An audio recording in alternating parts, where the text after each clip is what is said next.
We've had a marvelous conference today. I want to thank all of our speakers so far. I think it's been a delight. And we've saved some of the best for last. We have two of our MVPs of foreign policy, two people who've been associated with the magazine almost from the very beginning. You can find a lot more of their work online at theamericanconservative.com and in the pages of our print magazine. You'll find copies of that on the tables outside. And if you visit our website again, theamericanconservative.com, you can find out how to subscribe to the print magazine as well. So immediately to my right, we have Andrew Bacevich, and he is Professor Emeritus of International Relations and History at Boston University. He's the author of many books, including, most recently, America's War for the Greater Middle East, a Military History. And those of you who arrived first thing in the morning received copies of the book. Next to Andrew Bacevich is Christopher Lane, who is Robert M. Gates Chair in Intelligence and National Security at the George Bush School of Government and Public Service at Texas A&M University. And he is the author of The Peace of Illusions, American Grand Strategy from 1940 to the Present. Mr. Bacevich, your floor.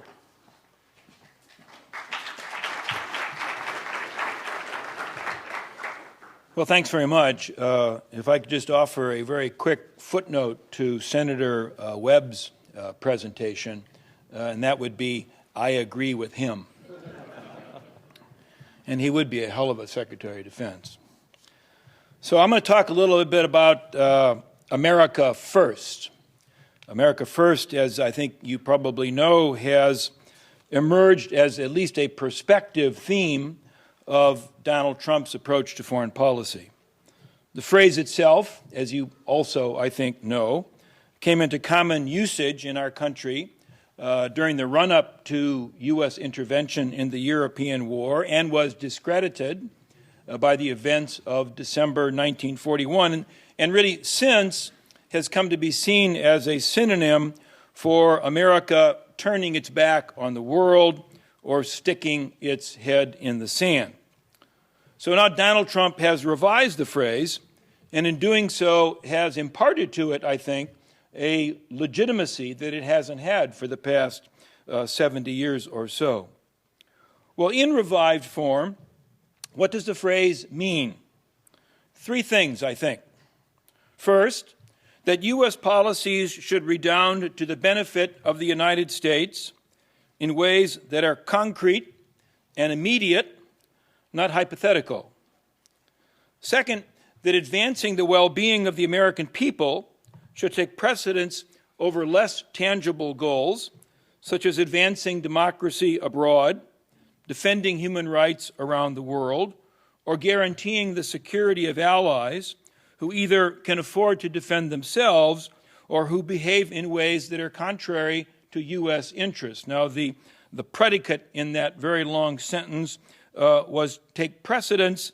Take precedence does not necessarily mean preclude.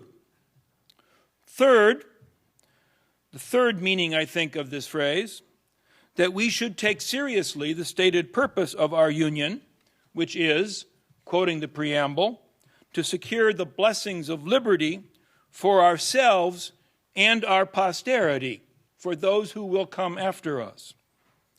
Well, certainly much depends on how broadly or how narrowly the Trump administration chooses to implement this phrase, incorporating it into policy. Arguably, it could become a rationale for a wholesale downsizing of U.S. commitments based on a sort of contractual, what have you done for me lately basis. And if you haven't done enough for me, well then goodbye.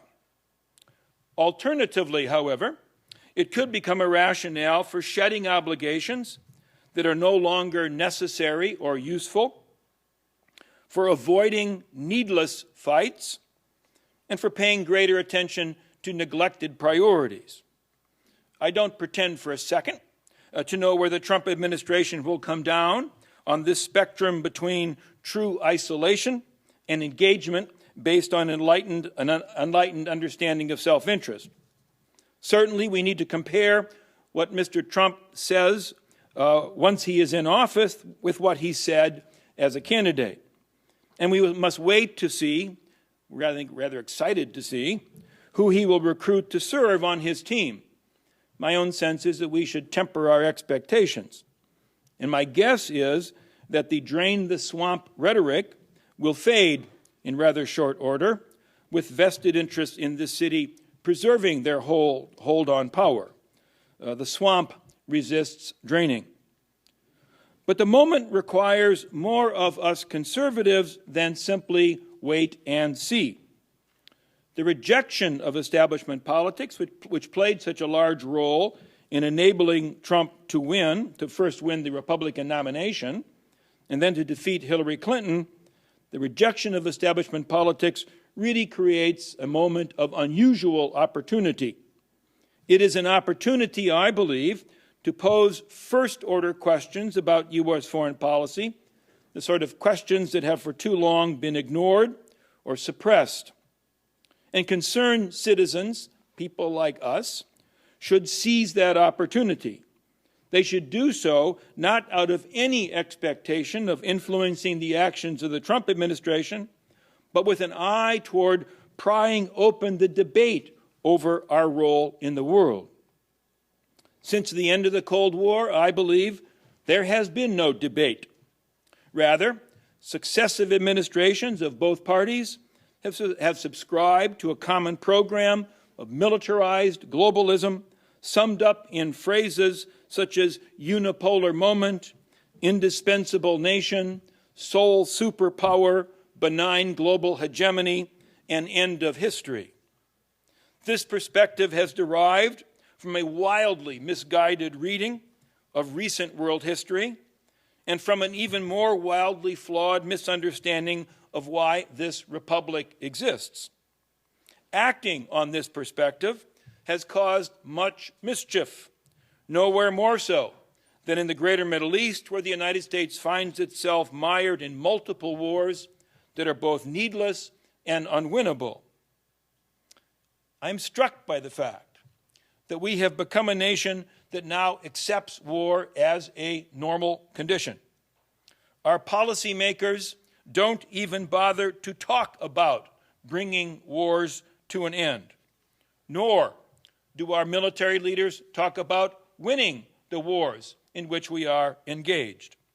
Peace and victory as ends of policy have both become orphans. Well, who will seize this opportunity? The moment is ripe for outside voices to speak up and be heard, for principled progressives and authentic conservatives to make common cause in promoting perspectives that challenge the militarized consensus that has for too long governed U.S. policy. Questions like these should no longer be off limits. When will Europeans assume responsibility for defending themselves, something that they are fully capable of doing? What evidence is there to suggest that U.S. military efforts in the Islamic world are contributing to stability or democracy or anything positive? And if there is no such evidence, then isn't it time to try something different? On what basis should countries like Saudi Arabia and Pakistan qualify as U.S. allies?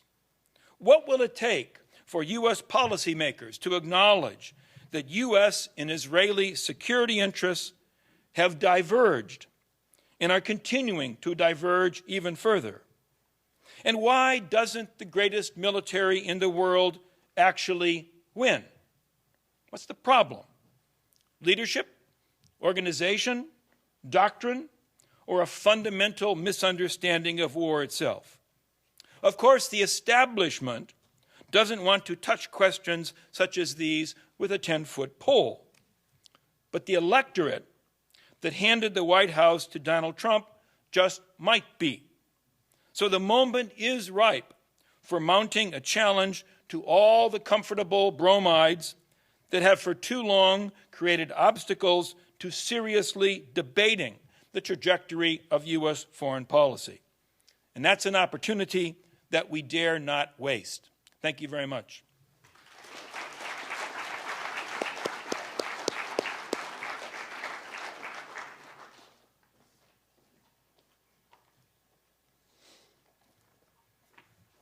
Good afternoon, and I want to thank the American Conservative and the Koch Institute for inviting me to speak here. There's not going to be a lot of daylight between Andy Bacevich and me. I think we agree on many things, but my perspective, I guess, is more shaped as a scholar of international politics. You know, this is a man who's had a distinguished record of service in the military, who studied these issues from a different perspective, I think.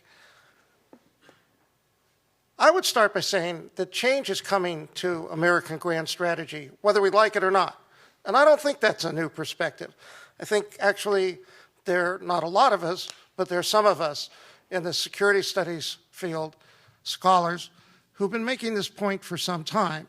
Now, whether we've gotten very far or not is a matter of debate. But it's pretty easy to see that the world that we live in today, which is still reflective of the Pax Americana, the post-1945 international order that the U.S. created, is very different from that world. 1945 was actually America's first unipolar moment. Go back and read Bob Gilpin and Paul Kennedy. They describe U.S. manufactured half of everything that was made in the world. Only we had global power projection capabilities. Only we had atomic weapons. We had 2/3 of the world's gold and foreign currency exchange reserves. And there were no adversaries, except the Soviet Union, which was weakened, devastated by war. Contrast that with today. The United States, according to purchasing power parity figures, the IMF, is no longer the largest economy in the world. I know that's a, I'm very surprised. I thought that sooner or later China would pass us in GDP. And I thought when that happened, people would go out in their driveways, pick up their newspapers, or turn on the television in the morning, and they would be appalled. And then we'd see front page headlines. We see op-ed articles in major newspapers. How did America fall to number 2? Never happened. But the fact is, the transition in power is happening. So the rise of China sort of changes the ball game for American grand strategy. We no longer live in a unipolar world, if we ever did, after 1989. Secondly, there are arguably, or at least I would have argued until last Tuesday, serious domestic constraints, particularly fiscal and economic constraints, on an expansionist U.S. grand strategy. Now, reading the Wall Street Journal and the New York Times and the Washington Post, we see that we may be back to the Reagan days of deficits don't matter. We're going to stimulate the economy by going more deeply into debt. Well, in the short term, that may work. I wonder if it'll work in the long term. And sooner or later, we will still face those constraints on maintaining ourselves as the dominant power in the world. And of course, there's a backlash to the wars in the Middle East, and I'm going to let Andy Bacevich talk about that when we get to the Q&A, because he's talked about this at great length and much more eloquently than I have. But there are questions that we should be asking. One is about the future of NATO. And since the title of this panel is about history, why don't we talk about how some of the so-called people who were present at the creation actually viewed the role of NATO. For example, the first SACEUR, the first NATO Supreme Commander, was Dwight D. Eisenhower. And he said, and this is a direct quote, this is in 1951, if 10 years from now there's still American troops in Europe, this whole project will have failed. Well, we're in 2016, there's still American troops in Europe. John Foster Dulles asked whether NATO would actually inhibit the formation of a unity among the Europeans, which in the long run might be better for the United States than NATO.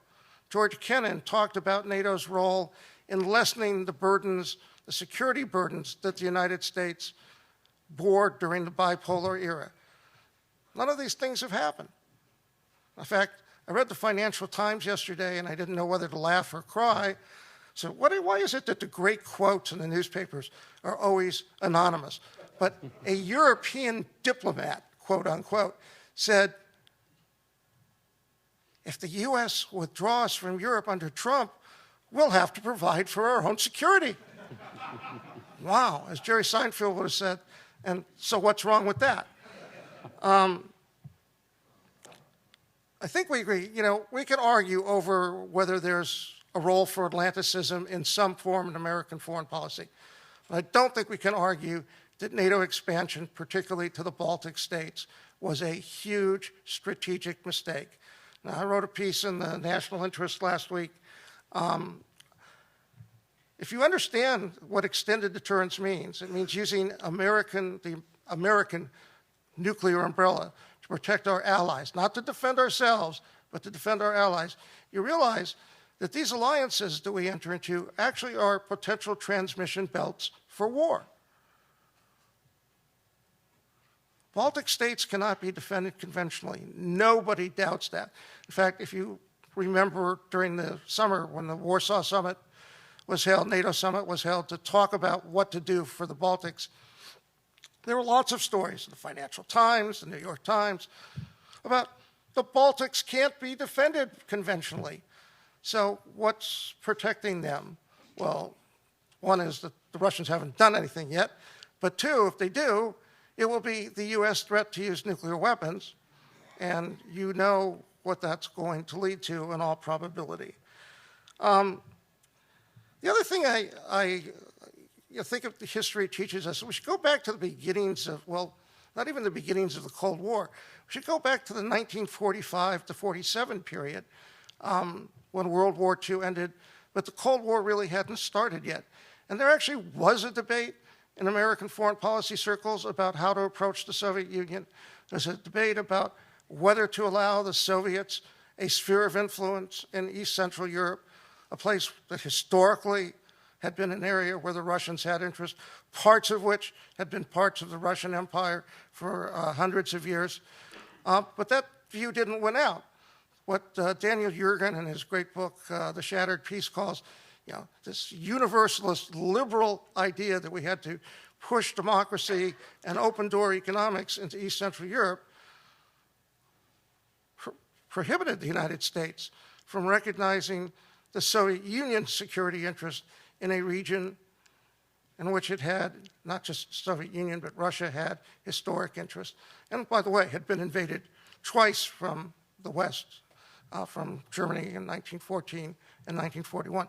So this inability of the United States to recognize historic trends, spheres of influence, the failure to adopt realistic balanced power diplomacy, sort of summed up, I don't know how many of you heard American policymakers these days, they talk about the post-Soviet space. This is actually one of my favorite terms, the post-Soviet space. What they don't realize is this was actually the pre-Soviet space, right? Belonged to the Russian Empire. I think that we are overdue for US retrenchment. I think the results of this election probably indicate that Americans are beginning to suffer from hegemony fatigue. I think there are serious strategic arguments to be made, not so much for burden sharing, but for burden shifting. That our allies should be doing a lot more. And actually, it's very interesting. There was a story in the Washington Post a couple of days ago. So Europeans drawing the lesson from Trump that they're going to have to do more to build up their own defenses. That's exactly right. The less they think the United States is going to do for them, the more they will do for themselves. So when you hear all our foreign policy establishment types talking about how we need to reassure our allies, actually that's 100% wrong or 180 degrees wrong. What we need to be doing is de-assuring our allies so that they get, what's that incorrect term in the English language, but very popular inside the Beltway, so they get incentivized to take care of themselves. And then, there's the other issue. It's called risk sharing, and that goes back to what I said about extended deterrence.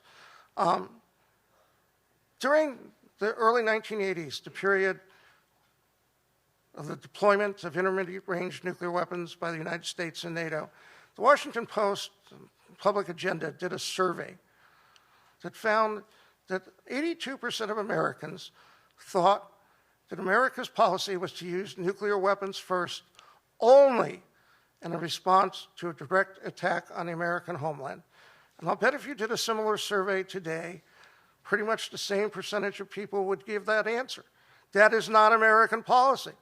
Our policy is to use nuclear weapons first to defend certain of our security dependents. And by the way, in my classes, I do not allow my students to use the term allies. I compel them, on the pain of failure, to use the term free-riding security dependents. All right, just to wrap this up so we can get to Q&A. I suppose the question we're all interested in is, what is the meaning of Donald Trump's election when it comes to U.S. grand strategy? And standing in front of you today, I tell you, I don't know. And reading the paper, some of the news analysis pieces the last week or so, nobody else knows either. As Andy Basovich said, we could see, I hate to use the term isolationist because it's really not. America's never been isolationist. But it could mean a much less engaged posture in the world, or it could mean no change at all, or something in between, and we just don't know. Clearly, Trump tapped into something in terms of public opinion, just as not as others have tapped into it in Europe. There is a resentment of inequality, of elites, and all of that.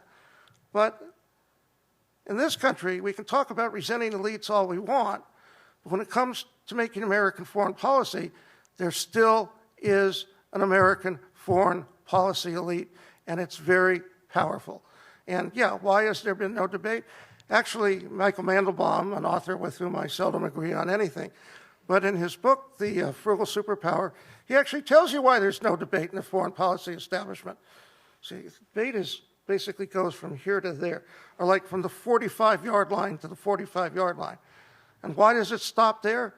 Because people who try to go down towards the goal line have their union cards taken away. They're kicked out of the establishment. They're not listened to. They're disrespected. And to be part of the establishment, you have to buy into its ideology, to its beliefs, system, and that is a very hard thing to break. And so before we all jump up and down and say, wow, Donald Trump won, NATO's going to be changed, our commitments in East Asia are going to be changed, the Middle East may change, we better take a deep breath and ask ourselves, and I think Will Ruger raised this point on the first panel, where's the counter-elite?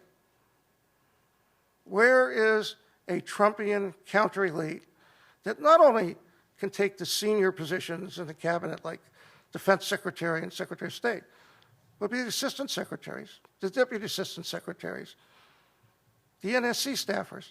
I think that elite doesn't exist right now, and that's a big problem because the people who are going to be probably still in power are the people who do not agree with the kinds of foreign policy ideas that I think most of us in this room are sympathetic to. So over time, maybe that will change. Over time, maybe a counter-elite will emerge. But in the short term, I see very little prospect for all the big changes that most of us are hoping to see. And so for me, the challenge that we face is really to find ways to develop this counter-elite that can staff an administration in the future that has at least what we think are the views that Donald Trump holds. And with that, I will finish and turn it over to our discussion.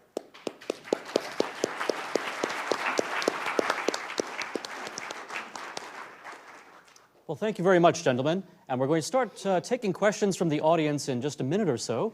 But first, I wanted to ask both of you about a question that came up in the last session. I think it was Noah Millman who raised the question of the Thucydides trap and the idea that the rising power of China poses an extremely dangerous conundrum for the United States as an existing world power. What is your approach to China in a sort of big picture fashion? Do you see China as something that should be accommodated, as something that should be sort of challenged and hemmed in a little bit? Or is it something that inevitably we will have a serious conflict with? Well, I'll take that question first because it actually reflects something I'm working in a book. First of all,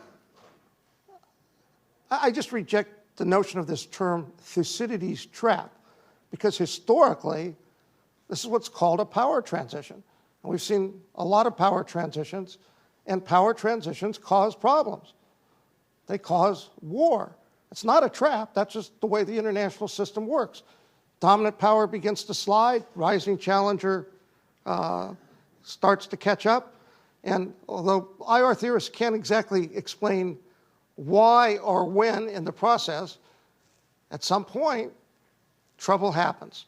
And the United States, I think, is the one who is causing the problems in East Asia. I know that's very controversial, but let me explain why. The United States has been the dominant power, the hegemon, regional hegemon in East Asia since 1945.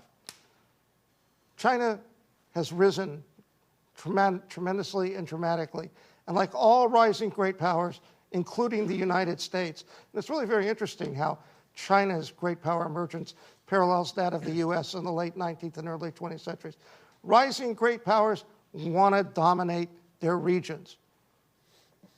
And you can't have two hegemons in the same region at the same time. So that is prescription for trouble in East Asia. The Chinese aren't going to give up wanting to be hegemon in their own region. For me, if I were going to suggest to you, if you want to read something that tells you what's likely going to happen, you should read Paul Kennedy's greatest book, which is The Rise of the Anglo-German Antagonism. And there are so many parallels between the US and China today and the Anglo-German rivalry in the late 19th and early 20th centuries that it's really scary. And this was a classic power transition, not a Thucydides trap. It was a power transition. And the fact is the British did debate what to do about a rising Germany.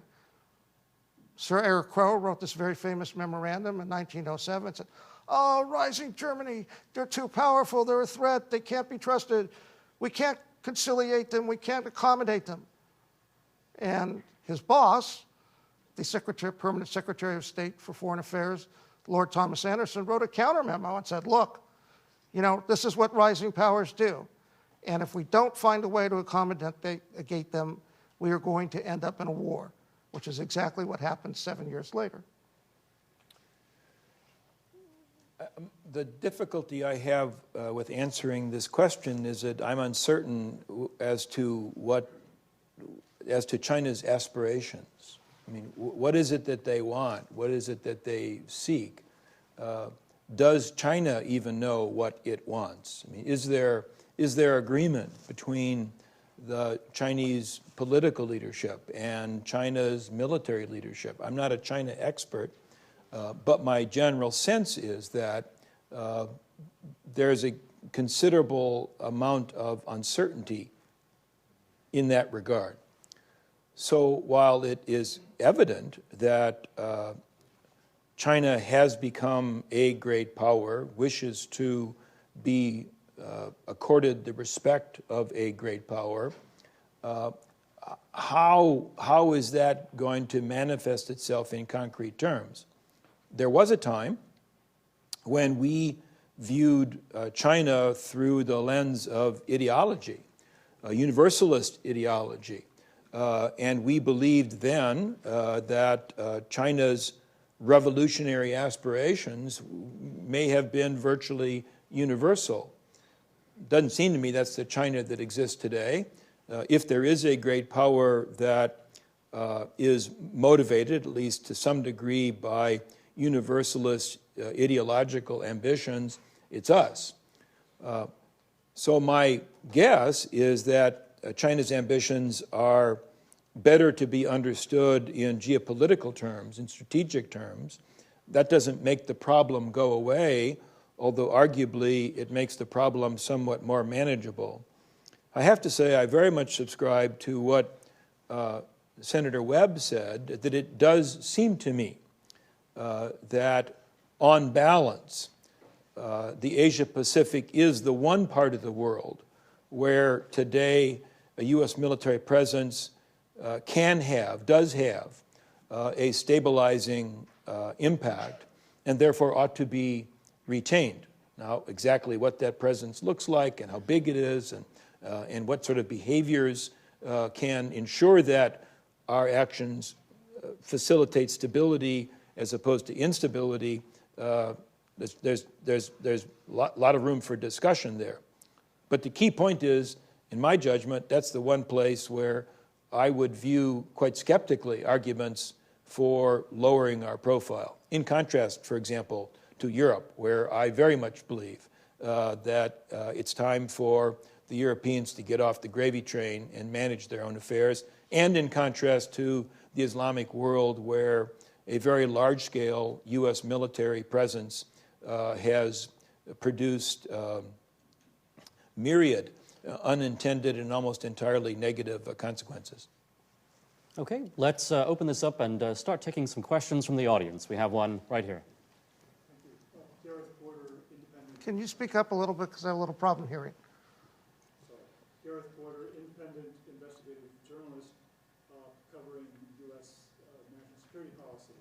I'm glad to see that this conference has really dug into questions of alliances as a key issue for debate. Sorry about that. A key issue for debate, which has not really been carried out adequately at the national level.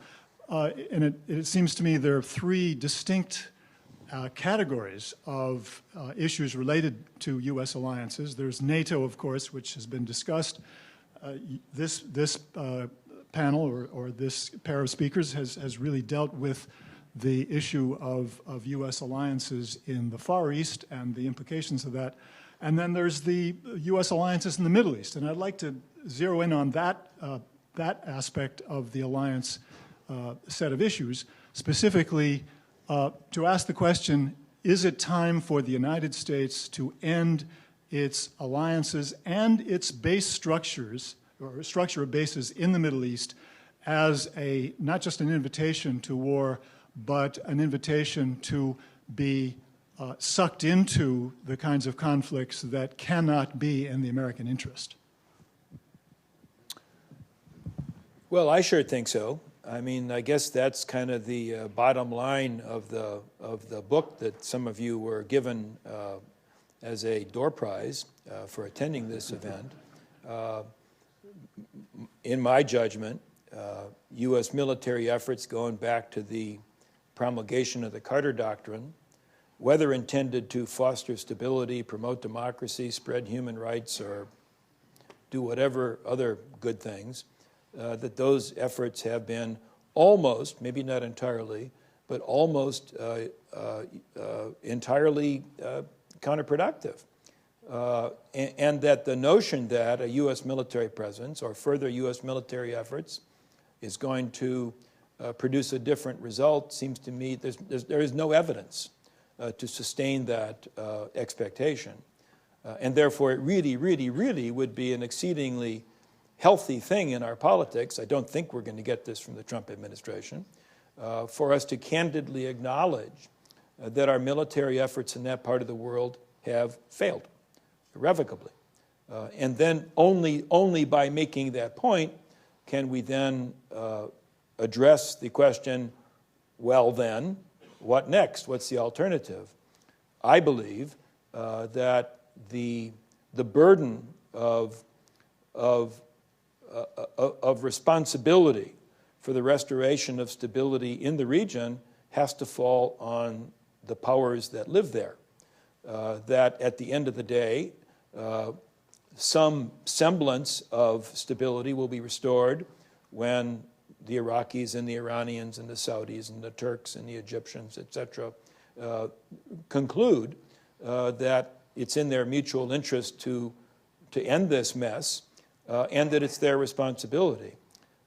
And I think that the diplomatic task facing the United States, diplomatic task, not military task, is to nudge these various and sundry countries who differ with one another on a wide range of issues, to nudge them to come to this understanding that they do have a transcendent common interest in restoring stability. And only then perhaps will that happen.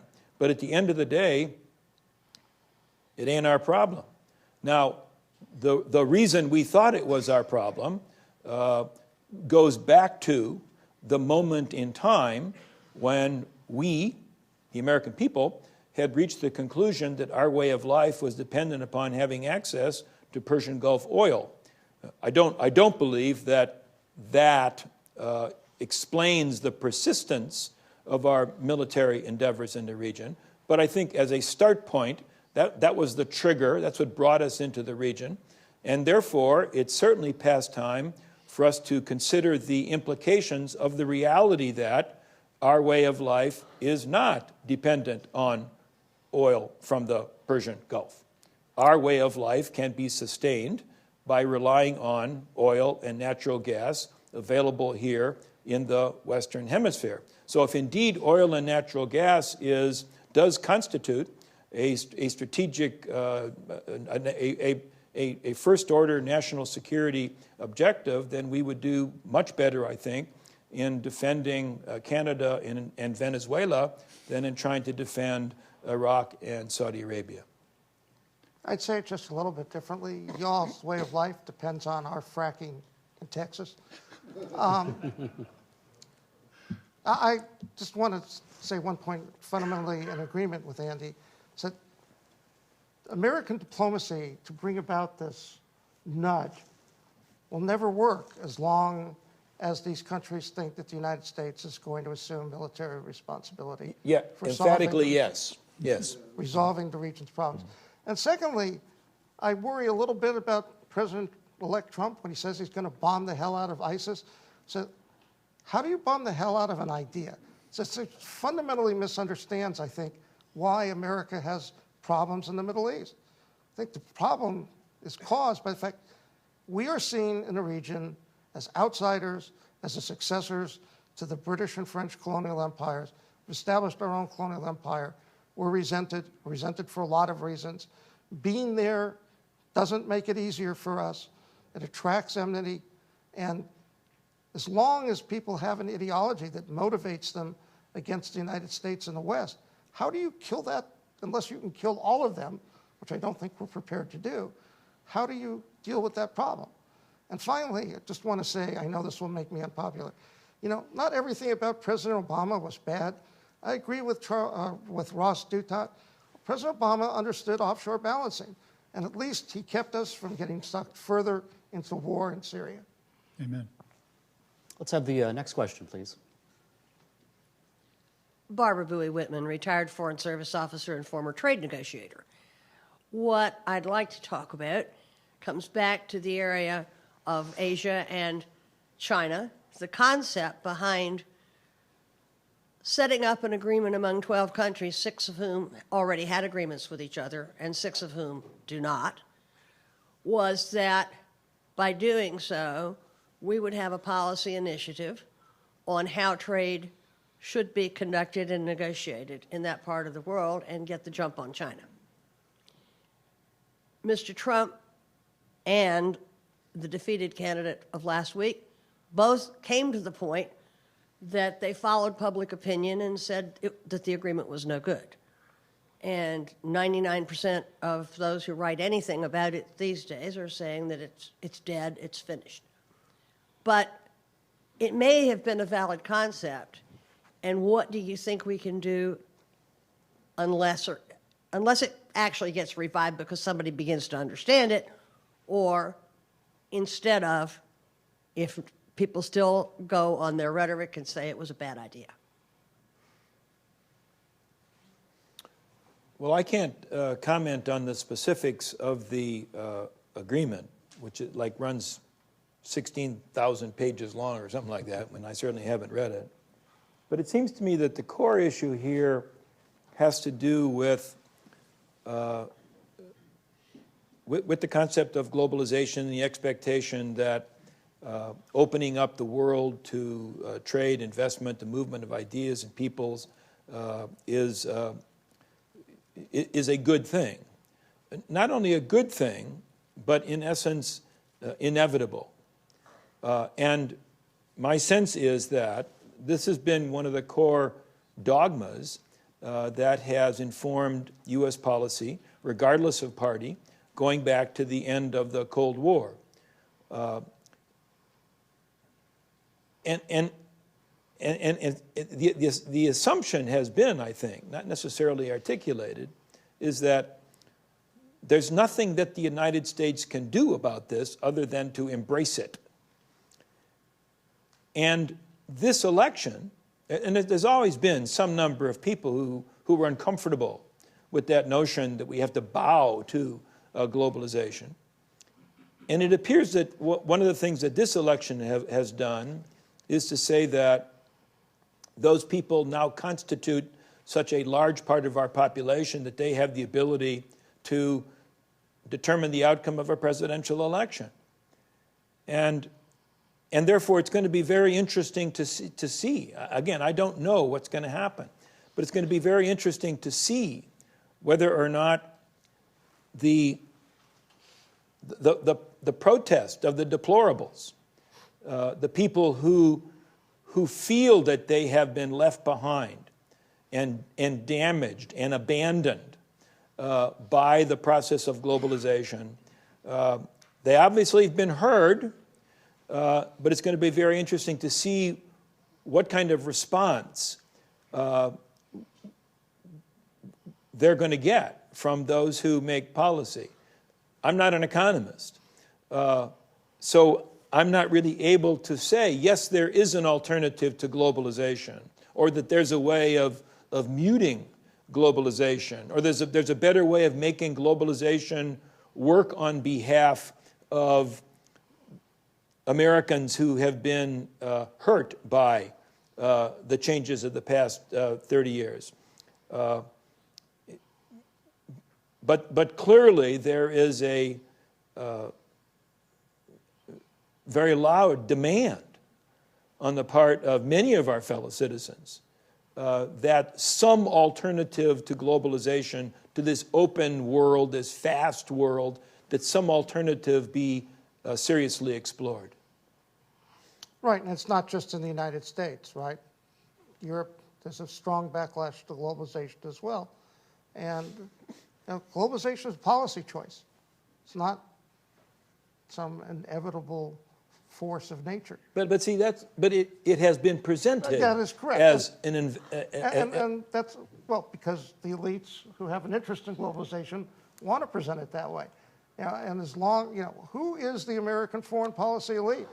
It is largely composed of people who represent the interests of internationally oriented financial firms and manufacturing firms. So obviously they have an interest in unconstrained globalization. I think one of the things that's very interesting about this past year is the number of serious economic studies that have been released showing that, in fact, trade does harm a substantial number of people. Now, whether Andy's question can be answered, is there an alternative to make it work that's not as harmful? I think that's the big challenge for public policy going forward. Okay, so I think we have 3 more questions, and we'll try to roll through them somewhat efficiently in order to stay on time. So please go ahead. This is a question for Professor Bazovich.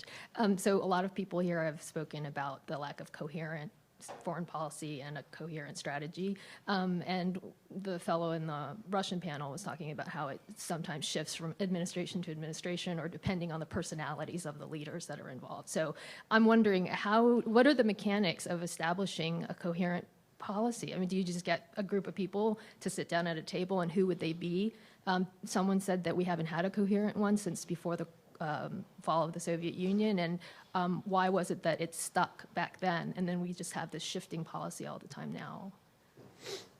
Well, I don't think it's shifted all the time now. I think it's been incoherent, but in a sense, it's also been consistent since the end of the Cold War. But your question was, I mean, if we would argue, and we would argue, we'd attach all kinds of caveats to this argument, but if we would argue that, to at least a reasonable extent, the United States adhered to a coherent grand strategy during the period of time we called the Cold War, why were we able to do that? I think to some considerable extent is because of the disciplining effect of having an identifiable adversary that at times responding to that adversary causes us to do stupid things, but arguably, more frequently, that adversary kind of concentrated the mind and enabled us to do prudent things. And I think one of the things that happened at the end of the Cold War, it was a false vision, but the vision that prevailed in the establishment. We won. We are it. We are it militarily. We are it ideologically. We are it economically. I think that contributed to a sense of hubris. Now, in terms of the mechanics, what can we do now? What can we do now to create a coherent foreign policy? Well,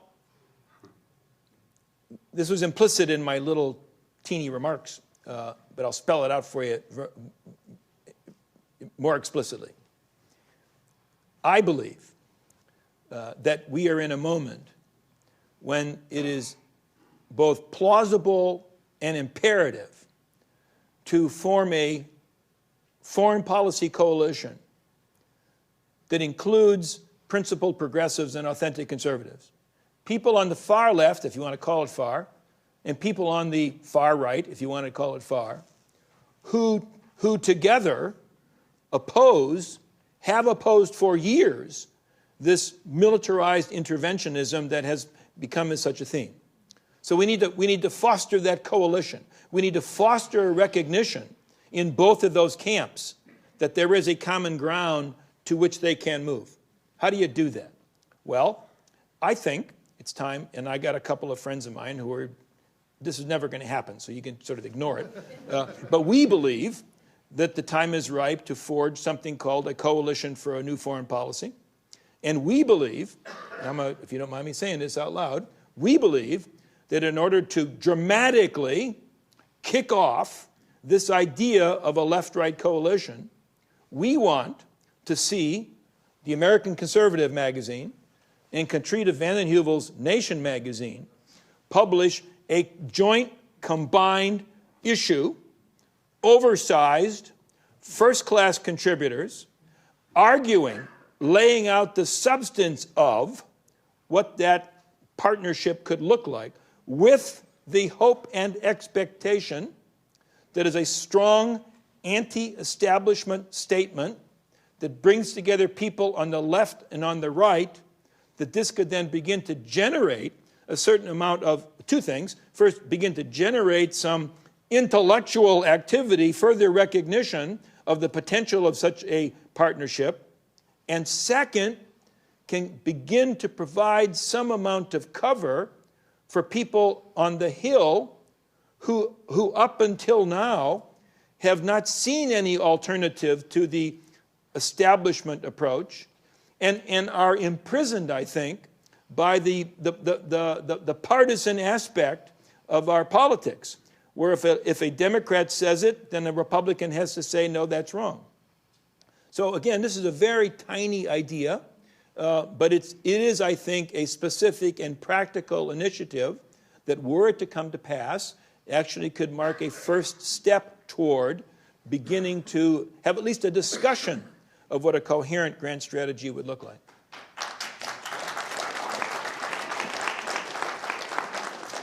And I'll just add very quickly, a point that Peter Hitchens, one of our writers, recently made about Brexit was that Brexit succeeded precisely because it was not seen in strictly partisan terms. It was not seen as conservatives versus Labour. Rather, it brought together a very broad, popular, you might call it even populist coalition to get the UK out of the European Union. And policies like that, coalitions like that, may have a future that is very unexpected and may lead to places that can help us change our policies that otherwise seem to be mired in rather predictable Republican-Democrat spats. Next question, please. Yes, hi. My name is Edward Lazansky. I'm with American University in Moscow. And my question is to all three of you, distinguished experts. Today, we heard Russia and China names quite often, more than other countries. So if, let's say, President Trump would invite you and to give him some advice, would you advise him to meet with Vladimir Putin and China's Xi Jinping and it would be like trilateral meeting, repeating what Stalin, Roosevelt, and Churchill did at the end of World War II. So what do you recommend him to do it and see if they can come up with some kind of a decision and solution which satisfy all of us? Thank you. Chris, do you want to lead off? I had trouble hearing the question. The question was whether the leaders of Russia, the United States, and China should get together in a kind of grand conference, as with Churchill and Stalin and FDR, to resolve their differences and figure out their conflicts. Well, so another Yalta. I think that mistakes, it's never a bad idea for leaders to communicate, but to expect that great powers are always going to be at peace, I think is wrong. History disproves that. China and the United States are on a collision course. Unless the United States takes the exit ramp, there will be a war sometime in the next 20 or 25 years. And we can talk all we want. It's not that we don't talk to China. It's that we want fundamentally different things. They want to be the dominant power in their region. We want to be the dominant power in their region because that's what we've been since the end of World War II. So I don't know how that gets resolved by talking. I think we could talk profitably to the Russians about going back to a realpolitik, sphere of influence diplomacy. But, you can imagine the backlash in the United States if we were to ever say that we're not going to defend the Baltic states. I mean, we shouldn't be defending the Baltic states, but there are strong institutional and political pressures that are hard to diffuse right now that we've made the commitment. So I'm not opposed to diplomacy, but I don't think you're going to see any grand Congress of Vienna type resolutions anytime in the near future. So I worry more about Versailles resolutions, which turn out not to be resolutions at all, because they don't deal with the underlying balance of power and realpolitik issues. Yeah, I don't think the big three comparison really is very useful. I mean, the big three became the big three because the United States, the Soviet Union, and Great Britain had a common enemy. And that's what brought Stalin, Churchill, and Roosevelt together. Once the common enemy went away, then the big three disintegrated. So it's just an entirely different world. To follow the logic of that, we might see a lot of conferences between Moscow and Beijing in the future. Okay, and let's go on to the last question. I'll preface my question with one comment, particularly the gentleman here in the middle had mentioned we should not be defending the Baltic states. I really go back to one of my early heroes, Pat Buchanan, saying the United States should be out of NATO. If the United States is out of NATO, then the European Union's own defense establishment will be defending the Baltic states because they are part of Western Europe, and that's how it should be. Another thing that Pat Buchanan recommended, and I think we need to consider here in this last question in the hour, is a question of Korea. He said we should take our troops out of Korea. The question has been raised, what do we want China to do in terms of realizing its aspirations as an expansionist power, rather than fool around with the Spratly Islands or the Senkaku Islands? Why don't the Chinese enter into North Korea and take care of that mess there, and do for North Korea what America did for South Korea? And if they did that, then of course that presents the question, what is the future of Korea? Can it be a unified nation? If it's unified under China's control, is that not a threat to Japan? If it's unified under our control, is it not a threat to China? How do we resolve that? Andy, do you want to field this one? So part of your question was, why doesn't China enter North Korea and solve that problem? Shouldn't we push them in that direction rather than... Well, I think I don't know we've been pushing them to solve that problem, but we certainly have been, as I understand it, trying to urge them to urge the North Koreans to exercise a little bit of self-restraint. I guess I would take the burden of your argument to slide right past various complexities that we would do well not to ignore. And again, to go back to my sort of default position, it is, I'm not sure I agree that we're on a collision course with China and, war is inevitable in the next 20 years or so. I actually don't agree with that. I do believe rather, that on balance, that the U.S. presence in that region has contributed to stability, and that notwithstanding the changes that are afoot, and they are very dramatic changes, that any kind of precipitous change in the American posture in that region would likely have a negative effect rather than a positive one. So if somebody said, and it is no doubt the case that the government, that South Korea is as capable of defending itself against North Korea as are the Europeans able to defend themselves against Russia. But I believe that if the United States today said, oh, okay, then we're out of the peninsula, that would likely have very negative results.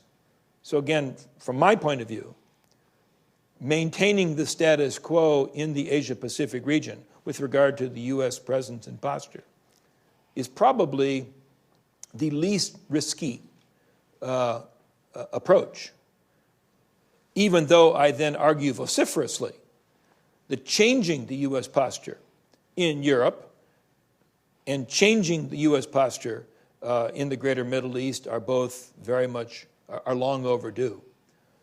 Buchanan, it seems to me, tends to approach these matters to some degree as an ideologue, and I would argue that ideology gets in the way, that what we once thought was an American virtue of pragmatism, that it's pragmatism that ought to govern our actions. Well, I think That's called tepid applause. but welcome. Andy and I agree on an awful lot, but I think we disagree about this. With a caveat. He's absolutely right that you don't want any president of the United States or Secretary of State getting up tomorrow and saying, 3 days from now, we're going to be out of this region, whether it's East Asia or Europe or the Middle East. I mean, you have to give people a chance to adjust. But if you're asking me my opinion, I don't think the U.S. presence in East Asia is stabilizing anymore at all. It may have been at one time, but now it creates tremendous friction with a rising superpower, People's Republic of China. It also creates a real issue in terms of resolving the problem on the Korean Peninsula. Well, why do the Chinese care what happens to North Korea? I think if you read a lot of Chinese foreign policy makers, they actually don't care about North Korea per se, or the baby leader, as I like to refer to him, per se. But they do care about the idea that if North Korea collapses, that you'll have a unified Korea allied to the United States, and the United States military power will once again, as it did in 1950, advance to the Manchurian border. If the United States were to distance itself from South Korea over time and allow reunification to take place without the specter of reunification, meaning a unified Korea in America's strategic orbit, maybe you could get somewhere in terms of resolving the problems in the Korean Peninsula. Maybe you could get to a reunified Korea. Maybe you could get to taking North Korea's nuclear weapons away from it. Maybe you could get to giving it the economic aid it needs to prevent a collapse. But as far as the Chinese are concerned, they're going to prop up that regime forever as long as they think that the alternative is a unified Korea allied with the United States. Thanks very much, Chris. Well, and that will conclude our, well, we have one more question, so let's go for it real quick. Sure. Okay, thanks. This is Kurt Mills. I'm with U.S. News and World Report. Just a direct dovetail on the China question. Can you hear me? You seem to disagree a little bit on the China question. You think we're on a collision course. You don't necessarily think that, but you sort of want to maintain the status quo. But I feel like in the next couple of years, the country or the administration's hand is going to be forced. For instance, if you look at in the Philippines, you've got Duterte, who seems to be directly rebelling against Washington's presence in his country and aligning himself more with Beijing and Moscow. Also, TPP looks like it's going to be dead. Those countries are going to need trading partners in their region. So what should Washington or the United States' reaction be to if these countries start automatically moving more towards China's direction? Should we care? Can you translate? Yeah, we have, so without TPP, it seems as if you might get trade pacts between various Asian powers, and China might play a leading role in putting that together. So in that instance, for example, what problems does that pose for the United States, if any? But I mean, does that imply that somehow that the United States is going to be excluded from trading with countries in the region? I can't imagine how that would benefit anybody. Right. I mean, if you believe the president, I feel like a leading rationale for TPP was as a countermeasure against China. So TPP likely gone now. Schumer just said that. Trump, unless he believes in nothing, is not going to pursue TPP. So that seems to increase China's sphere in the region. Is that a cause for concern? I guess, I understand the logic of what you just said, Yeah. but it doesn't seem to me a, pants on fire crisis kind of an issue. You mentioned the Philippines. Yes. The president's kind of a wild and crazy guy. Right. But he seems like Trump. I mean, Yeah, I guess my question is, like, you want to let us hope not. you want to But maintain to the extent that he's a wild and crazy guy, A, I wonder how long he'll be on the scene. Okay. And B, I wonder if we are mistaken to think that his gestures toward China somehow constitute a fundamental realignment of the Philippines, Right. or whether he's a passing phenomenon. I don't know, but my bet would be, if I had to bet, that the likelihood of a Beijing-Manila axis being forged is not that great. But there is another issue, and I agree, you're absolutely right about the Philippines. There's another issue, and that is trade patterns in Southeast Asia, particularly with ASEAN. If you go back to the early 1990s and look at the percentage of trade, ASEAN's percentage of trade with foreign countries, China, the United States, others, the U.S.-China shares have completely flipped. And the U.S. accounted for 14% of ASEAN's total trade in 1992, and China accounted for 2%, believe it or not. And today, China accounts for over 14%, and the United States accounts for 8%. And that difference is going to probably widen. Right. So the question is, we hear all the time that states, the ASEAN states, are looking to the United States to balance China militarily, even as they're being drawn more deeply into China's orbit economically and arguably geopolitically. So there's a very interesting question. What's going to happen? How is this going to play out? What's going to ultimately determine the outcome? So economic interests or security interests? I don't know the answer, but I think that China has the upper hand in that game. Thank you. Thank you, gentlemen. This was a marvelous discussion. This just about concludes today's program. I want to say a few parting words, however. First of all, to express my gratitude to the Department of Political Science here at the George Washington University for helping us put this on. Also to the Charles Koch Institute for this as well, for their support, which has been invaluable. The Charles Koch Institute, like the American Conservative, does a great deal to foster discussion on these issues. And we're not necessarily trying to lead people to one specific policy conclusion. What we want, in fact, is the kind of interplay of ideas that you've seen on this final panel, and indeed throughout the entire day. Let me also thank, very quickly, two people who played an indispensable role in making this conference possible. One of them is Louis McCrary, who is the executive editor of the American Conservative, and he really was the wizard of the logistics and also of the booking for this program.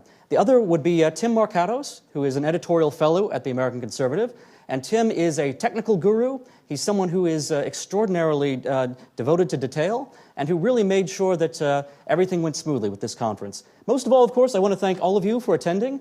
Please do visit theamericanconservative.com to follow the discussion and keep reading our work. You can also subscribe to the print magazine, which comes out every other month, and I think you'll find is perhaps the most stimulating read available in Washington or anywhere else. Thank you.